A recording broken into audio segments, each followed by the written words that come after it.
trabalho aborda o tema de gestão da sustentabilidade, porém, como é um tema abrangente, focamos na gestão da água. O objetivo é pesquisar possíveis estratégias para o controle e redução de perdas de água e melhoria na eficiência energética, entendendo todo o processo de captação, tratamento e distribuição da água, como ocorre o controle para a redução de desperdícios e quais os equipamentos, tecnologias de medição, controle e também para evitar desperdício de água. Esta é uma pesquisa básica, bibliográfica, qualitativa e exploratória. Foi elaborada a partir de material já publicado, constituído de livros, artigos de periódicos e atualmente com material disponibilizado na internet. A água ocupa cerca de 70% da superfície do planeta, distribuída de forma irregular. Dados da Agência Nacional, representados no gráfico a seguir, mostram que 97,5% de toda a água é salgada. Dos 2,5% de água restantes, 69% estão localizados em geleiras, 30% estão no subsolo e 1% é disposta em águas superficiais, como lagos e rios. A água é classificada como doce quando seu teor de sólidos totais dissolvidos é inferior a 1000 mg por litro. Em função do volume de água superficial doce ser tão pequeno em relação ao montante global, por muito tempo foi disseminada que a água doce iria se exaurir do planeta. Essa é uma narrativa errada. Para justificar isso, observemos a imagem que ilustra um ciclo hidrológico. O ciclo hidrológico ele é perpétuo e ocorre principalmente com a evaporação dos oceanos. A distribuição da água é muito irregular, seja ela no espaço ou no tempo. Olhando os gráficos de barra, vemos que a média de águas nos rios do planeta é de 43 mil quilômetros cúbicos ao ano, enquanto que para o consumo humano é de 6 mil quilômetros cúbicos ao ano. O consumo humano está dividido da seguinte forma: 70% para irrigação, 20% para atividades industriais e 10% para consumo doméstico. Para fechar esse assunto, o que na realidade é finito é a capacidade humana de captar, tratar e distribuir água. Outros problemas relacionados à disponibilidade da água são a poluição e a falta de desenvolvimento para despoluir. Se vocês se recordam, em 2014 houve o racionamento de água e até mesmo a falta dela na cidade de São Paulo. Mesmo essa sendo banhada por dois rios de grande volume, o Rio Pinheiros e o Rio Tietê. Mas infelizmente ambos se encontram poluídos. Também temos o problema dos desperdícios. Muito se fala dos desperdícios quantitativos. O desperdício quantitativo, por exemplo, é a torneira pingando, a mangueira aberta, a adutora rompida. Mas nós temos um problema de desperdício chamado desperdício qualitativo que acaba passando desapercebido. Esse desperdício ocorre quando nós utilizamos água de boa qualidade ou potável para utilização na qual não seria necessária. Por exemplo, a utilização de água potável na irrigação de jardins, na lavagem de chão, para lavar carros, entre outros. Para Samas e Wen, o consumo residencial está distribuindo conforme o gráfico, sendo 41% utilizados em vasos sanitários, 37% lavagem e banho, 6% para uso na cozinha, 5% para beber, 4% para lavagem de roupa, 3% para lavagem doméstica em geral, 3% para rega e gramados de jardins e 1% para lavagem de automóveis. Caso não fosse utilizada água potável em descargas sanitárias, irrigação dos jardins e lavagem de pisos e automóveis, poderia ser substituído cerca de 48% do consumo residencial potável por água de reuso.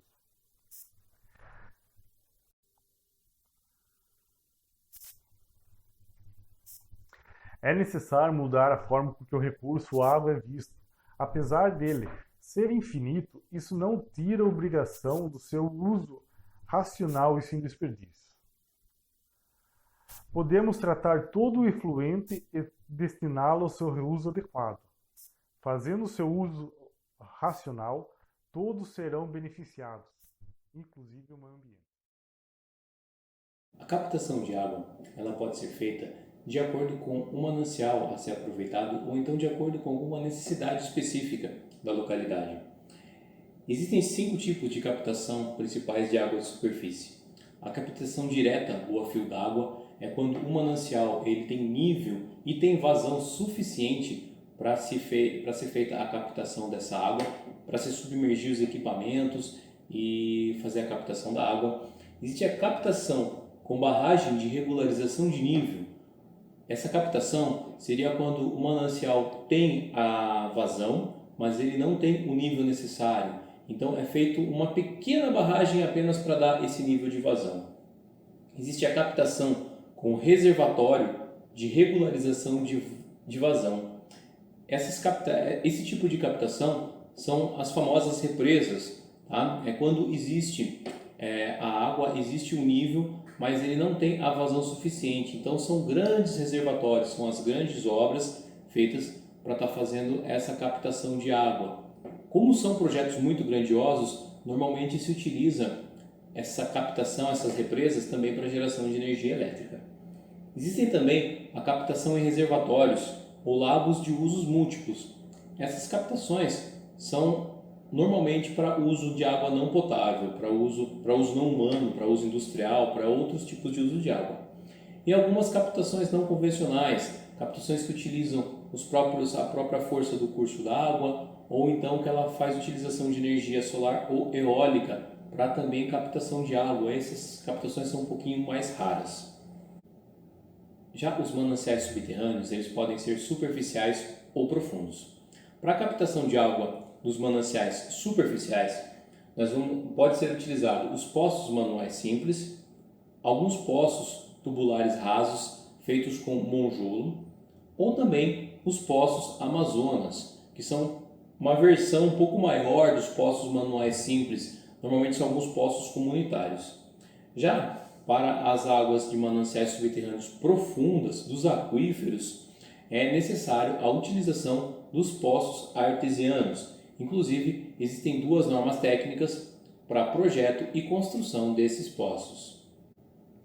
E também existem as coletas de superfície, que são as cisternas, né? Que são reservatórios que elas podem ser enterradas, semi-enterradas ou suspensas para a coleta de água de chuva. Existe uma série de processos também, porque esses reservatórios eles não podem impedir o tratamento e nem a limpeza, né? Para manter a qualidade dessas águas de chuva.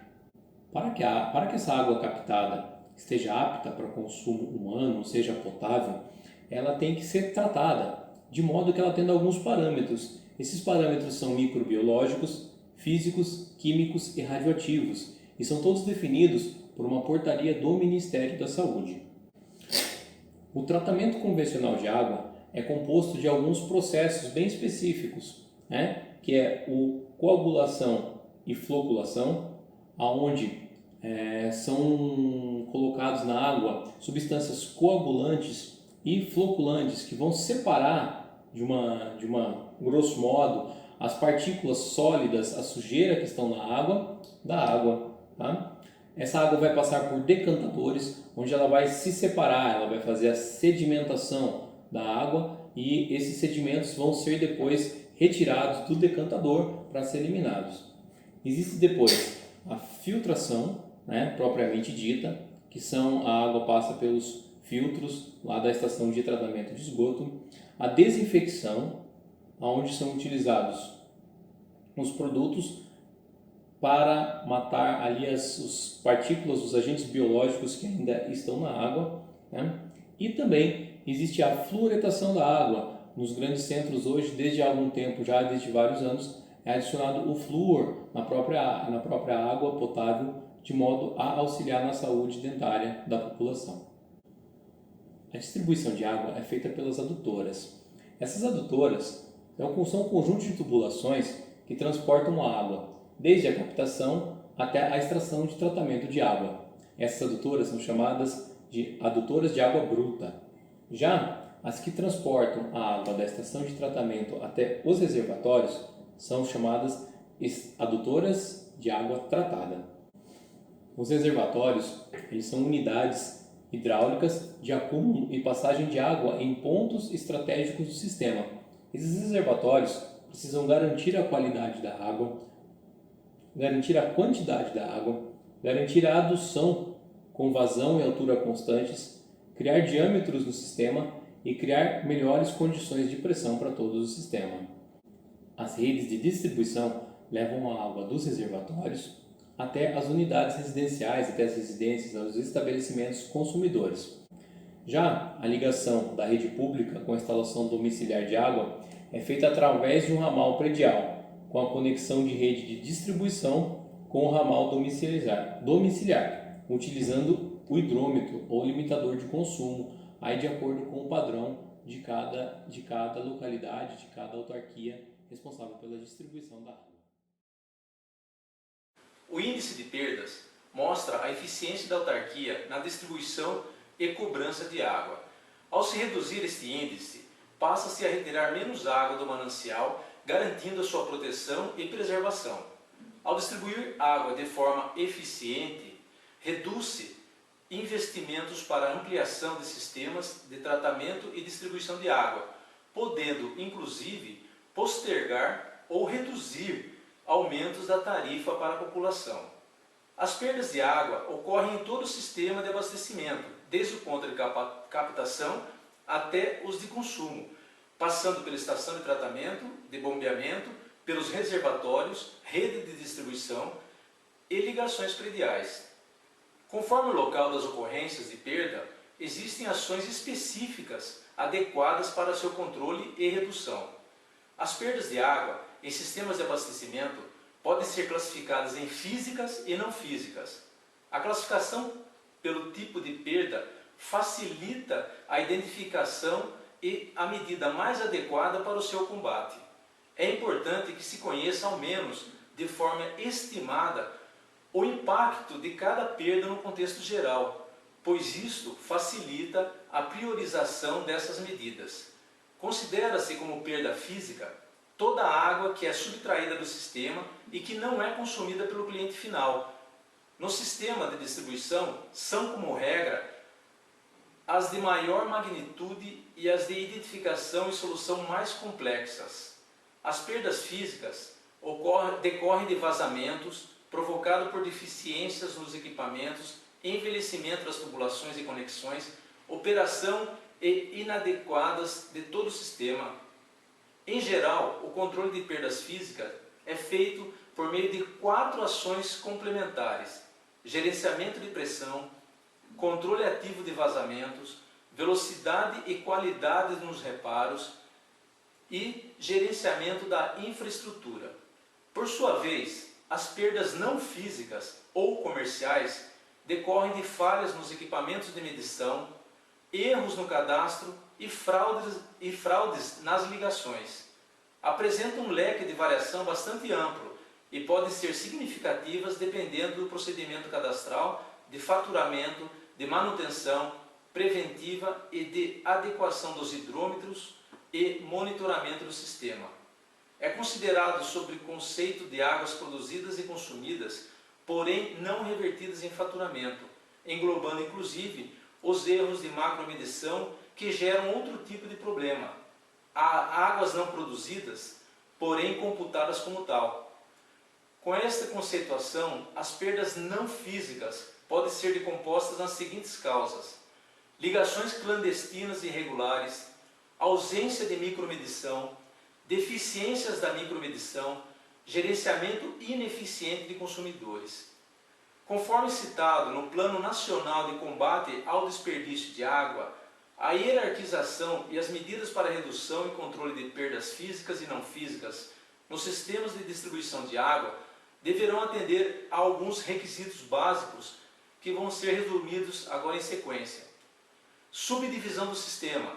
Pode-se dividir o programa de controle de perdas nos seguintes subsistemas: captação e adução de água bruta, estação de tratamento de água, reservação, adução de água tratada e instalações de recalque, redes de distribuição e ligações prediais. Essa subdivisão facilita o diagnóstico de perdas e a orientação das ações preventivas e corretivas. Monitoramento. Não é possível o conhecimento das perdas sem mensuração dos volumes transportados em vários pontos do sistema, desde a captação até os volumes consumidos. Assim, para a estimativa das perdas, é imprescindível investir em equipamentos, medidores de vazão, macromedidores, localizados em pontos estratégicos, associados a altos índices de micromedição e hidrômetros. Os volumes registrados na macromedição e micromedição permitirão a obtenção de volume da perda, considerando outros usos como hidrantes, usos públicos, descargas, manutenções, etc. Setorização. O maior percentual de águas de perdas geralmente ocorre na rede de distribuição. Conceitualmente, o sistema de distribuição deveria ocorrer a partir de um centro de reservação e abranger uma área de influência bem delimitada fisicamente, determinada setor de abastecimento, que por sua vez pode estar dividido em subsetores, geralmente definidos pela topografia da região. Na cidade de Sorocaba, estão sendo implantadas algumas atividades para o controle e a redução de perdas de água e melhoria na eficiência energética. Os mais usuais, segundo o plano de gestão de água e energia, são os seguintes: macromedição, implantação e instalação de macromedidores na captação de água bruta e distribuição de água tratada. Setorização, divisão da cidade em setores conhecidos como distritos de medição e controles. Controle de pressão nas redes, instalação de equipamentos para controle e redução das pressões nas redes de distribuição. Hidrometação, consiste na troca dos hidrômetros com mais de 5 anos de uso, os quais já não fazem uma leitura correta. Eficiência energética, instalação de inversores de frequência nas bombas de recalque para que diminuam a frequência e até desliguem em horários de pouco uso. Novos equipamentos, troca de motores e bombas por equipamentos modernos que tenham um menor consumo energético. As ações de redução e controle de perdas não podem constituir um programa com tempo e duração limitado, mas devem ser incorporadas a um processo contínuo e permanente, passando a fazer parte da cultura da entidade operadora e divulgada amplamente para a população em geral. Com base na pesquisa bibliográfica realizada, foi verificado que a água é um recurso que muitas vezes é tido como escasso. Porém, podemos constatar que atualmente, na maioria das localidades, é ainda muito mal gerenciado.